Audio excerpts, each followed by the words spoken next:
ازيكم يا شباب عاملين ايه؟ ده أول فيديو في سلسلة ريبلاي واللي هتكلم فيها عن ملخصات الكرتون. لو عجبك الفيديو ما تنساش إن اللايك بيساعد، ولو أنت لسه جديد في القناة فأنا هنا بتكلم عن قصص الكوميكس والمانجا وشخصياتهم. لو عجبك المحتوى ما تنساش تشترك في القناة وتفعل الجرس عشان يوصلك كل جديد. ومن غير كلام كتير خلونا نبدأ.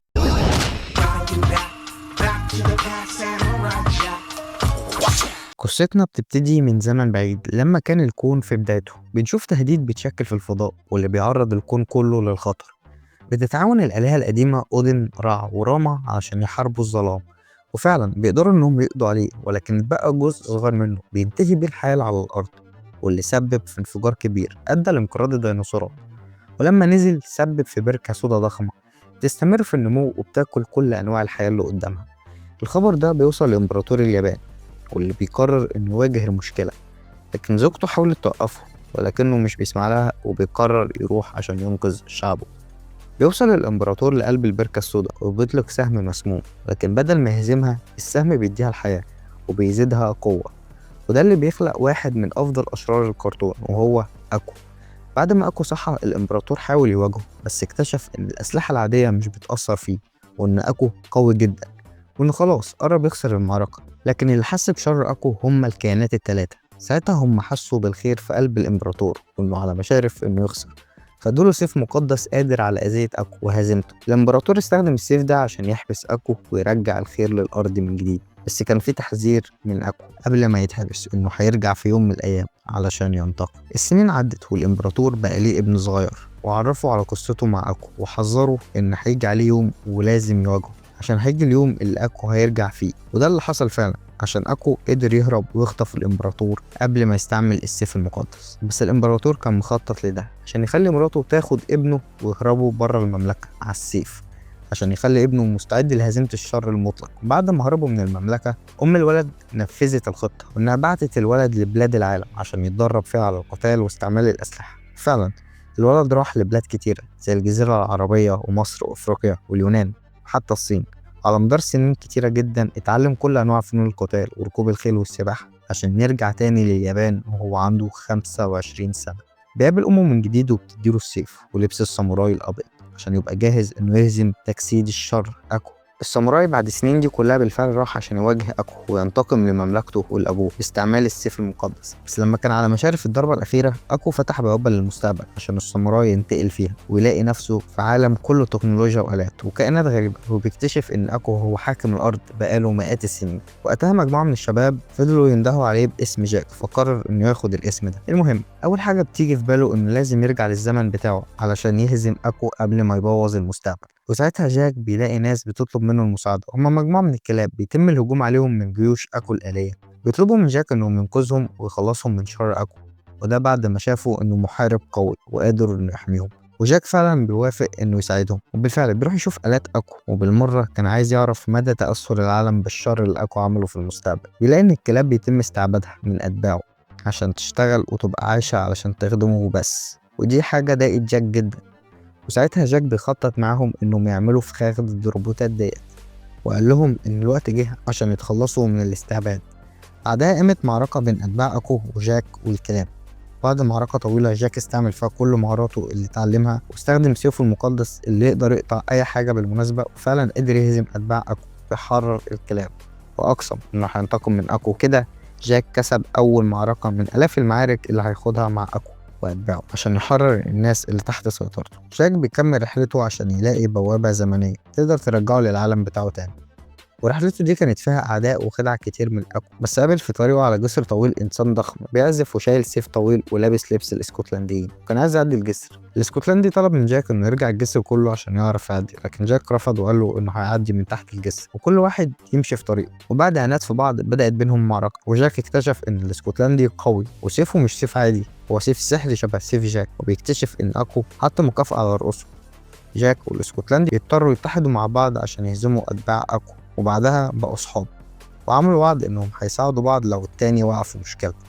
وده بالفعل اللي بيحصل لما الاسكتلندي طلب من جاك المساعدة بعد ما مراته اتخطفت، وكان عايز جاك عشان عارف إنه قوي وهيعرف يساعده إنه ينقذها. بس ساعتها جاك كان لازم يثبت قوته في أرض الاسكتلنديين اللي بيخوضوا تدريبات صعبة عشان يبقوا بالقوة دي. جاك فعلا بيقدر يثبت قوته وبيروح فعلا مع الاسكتلندي عشان ينقذ مراته، وفعلا بيعرفوا ينقذوها.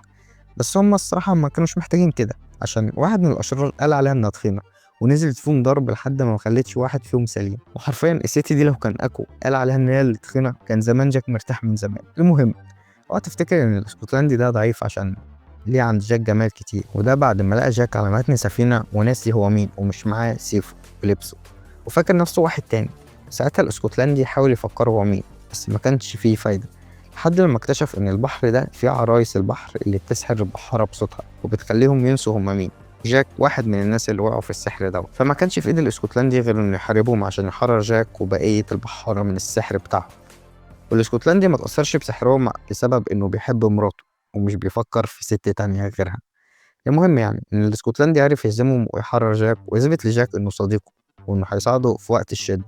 المهم، جاك بيكمل رحلته عشان يلاقي بوابة الزمن اللي هترجعه للماضي تاني، وكان بالفعل بيلاقي بوابات كتير لكن بيضحي بيها عشان حد تاني او انها بتكون خدعة من اخوه.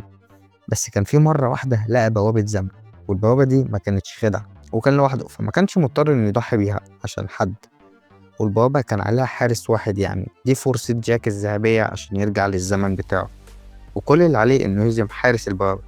بس الموضوع ما كانش سهل زي ما هو كان فاكر، وده بسبب قوة الحارس اللي ما كانش متوقعها، ودارت بينهم معركة قوية وكانت أول مرة جاك يخسر فيها. بس قبل ما الحارس يقتل جاك، البوابة الزمنية نورت وبينت للحارس صورة من مستقبل جاك وإنه ما ينفعش يقتله دلوقتي وإنه لازم يسيبه إنه يعيش. بعد المشهد ده بيبتدي الموسم الخامس اللي أحداثه بتبتدي وإحنا بنشوف جاك بعد 50 سنة، بعد ما خسر سيفه بقى بيستعمل الأسلحة والتكنولوجيا عشان يهزم أعدائه. وحتى بعد كل السنين دي ما تأثرش بالزمن، وده عشان هو مسافر عبر الزمن.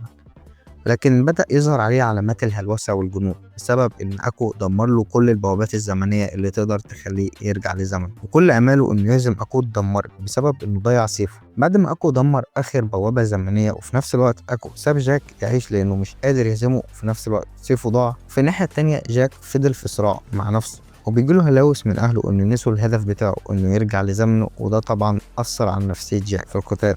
للأسف جاك ما كانش يعرف إن أتباع أكو محضرين له خطة في الكواليس. واحدة من الكنايس اللي بتعبد أكو طلبت منه جزء من قوته عشان كبيرة الكهنة تشرب منها عشان تخلف 7 بنات يبقوا هما اللي قادرين على هزيمة ساموراي جاك. البنات دول تم تدريبهم بشكل مكثف على كل أنواع الأسلحة والفنون القتالية لمدة 20 سنة، وتم غسيل دماغهم وهم صغيرين وإن أكو هو منقذ الأرض وجاك هو العدو اللدود اللي لازم يتهزم في الآخر. بعد ما تدريبهم كمل بقوا مستعدين إنهم يهزموا جاك، وعشان قوتهم وذكائهم وإنهم بنات أكو فكانوا أحسن من أي روبوتات. في نفس الوقت جاك كان بيتمشى بيصارع أفكاره، ولكن اتفاجئ ببنات أكو وهما بيهجموا عليه، بس طبعا ما شالش هم كبير لأنه على مدار 50 سنة ما كانش بيعمل حاجة غير إنه يهزم كل أتباع أكو. بس كل الأعداء اللي هزمهم قبل كده كانوا آلات ما كانش ليهم تفكير أو مشاعر، فكان بيقتلهم بدون أي تفكير أو إنه يحس بالذنب. ولكن المفاجأة إنه بعد ما قتل واحدة من بنات أكو اكتشف إنها مش روبوت، ودي كانت أول مرة يقتل فيها جاك إنسان في حياته. المهم إن جاك عرف يهرب منهم، ولكن كل شوية تجيله هلاوس إنه قتل إنسان وما كانش مرتاح للموضوع دوت. بس حاول يقنع نفسه إن البنات دي اختاروا طريق الشر وما كانش قدامه خيار غير إنه يقتلهم، وراح يواجههم للمرة التانية. طرب بينهم معركة الصراحة مع رسم وتحريك قمة في الإبداع. المهم جاك عرف يقتلهم كلهم ما عدا بنت واحدة قدرت إنها تنجو اسمها آشي. جاك حاول يقنع آشي إنها مضحوك عليها من أكو وإن أكو هو سبب الشرور اللي في العالم، بس هي ما اقتنعتش بكلامه. جاك مرضاش يسيبها، هما الاتنين فضلوا مع بعض وفضل جاك ينقذها من الكائنات اللي كانت عايزة تقتلها لحد لما آشي اقتنعت شوية إن جاك مش هو العدو الحقيقي، وطلبت من جاك إنه يشرح لها مين هو أكو وإيه حكايته. جاك شرح لها كل حاجة وإن أكو هو السبب في استعباد والدمار اللي بيحصل في العالم. وهم في طريقهم لقوا مجموعة من الأطفال بيتم استعبادهم وغسيل أدمغتهم في واحدة من مصانع أكو. جاك وآشي حاولوا يساعدوهم، وآشي عرفت تدمر المكان اللي بيتحكم في عقلهم، والأطفال دول أغمى عليهم. ساعتها جاك افتكر إن الأطفال دول ماتوا ولام نفسه على موتهم، وقال لنفسه إن دي النهاية، وراح المقابر وسط أرواح الساموراي عشان ينتحر ويخلص من العذاب اللي عايش فيه. بس آشي راحت له وعرفت تقنعه إنه ممكن يدمر أكو، وقالت له إن الأطفال اللي هم أنقذوهم لسه عايشين ما ماتوش. ساعتها جاك استعاد أمله على هزيمة أكو وراح للمكان اللي فقد فيه السيف بتاعه، بس عشان قلبه كان مليان حقد وكراهية والسيف كان مقدس، فجاك كان لازم يتخلص من أي شعور سلبي في قلبه عشان يقدر يلاقي السيف تاني. وبالفعل جاك واجه شروره الداخلية وعرف يتغلب عليها، ورجع له السيف أو العباية البيضاء بتاعته من جديد، ووعد آشي إنه هيقتل أكو. بعد فترة من السفر مع بعض جاك واشي عرفوا انهم بيحبوا بعض وظهر شوية جو رومانسي كده ما بينهم، بس كل ده اتدمر لما ظهر اكو قدامهم فجأة.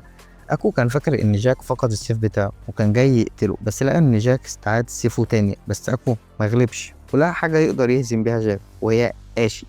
اكو عارف ان اشي جواها جزء منه واستغل ده انه يتحكم فيها وخلاها تواجه جاك، لانه عارف ان جاك مستحيل يقتلها، وده اللي خلاه يستغل الموقف. وقبل ما اشي تقتل جاك اكو امرها انها توقف وحبس جاك عشان يعدمه علني قدام ملايين من الناس على التلفزيون. فما كانش قدام جاك غير انه يستنى في السجن لحد ما فترة اعدامه تيجي. بس قبل ما يتعدم لقى السجن بيتهجم عليه من آلاف الناس من صحابه اللي ساعدهم خلال رحلته داخلين ينقذوه من سجن أكو. ساعتها جاك استغل الفرصة عشان يستعيد سيفه ويقتل أكو، بس آشي كانت لسه تحت سيطرته. وقفت قدام جاك وهنا جاك حاول يخرجها من التحكم أكو وقال لها إنه بيحبها، وده اللي خلى آشي تفتكر جاك تخرج عن سيطرة أكو. وقتها آشي عرفت إن عندها نفس قدرات أكو، وبما إن أبوها فعملت اللي جاك كان مستنيه طول حياته. آشي فتحت بوابة عبر الزمن للوقت اللي أكو بعت فيه جاك للمستقبل عشان جاك أخيرا يرجع ويقتل أكو بسيفه وينهي شره للأبد. بس للأسف النهاية مش حلوة، لأن جاك لما راح يتجوز آشي وقعت وبدأت تتلاشى وقالت له إنه طالما قتل أكو في الماضي فهي ما كانتش هتتولد في الأساس. وبكده انتهت قصة ساموراي جاك بنهاية حزينة. لكن ما تزعلش قوي عشان في قصة لعبة ساموراي جاك آشي ما ماتتش. وعلى سيرة الألعاب ما تنساش تشترك في قناتي جيمنج زون، اللينك في الديسكريبشن. وفي النهاية حابب أقول جاست كده بيس.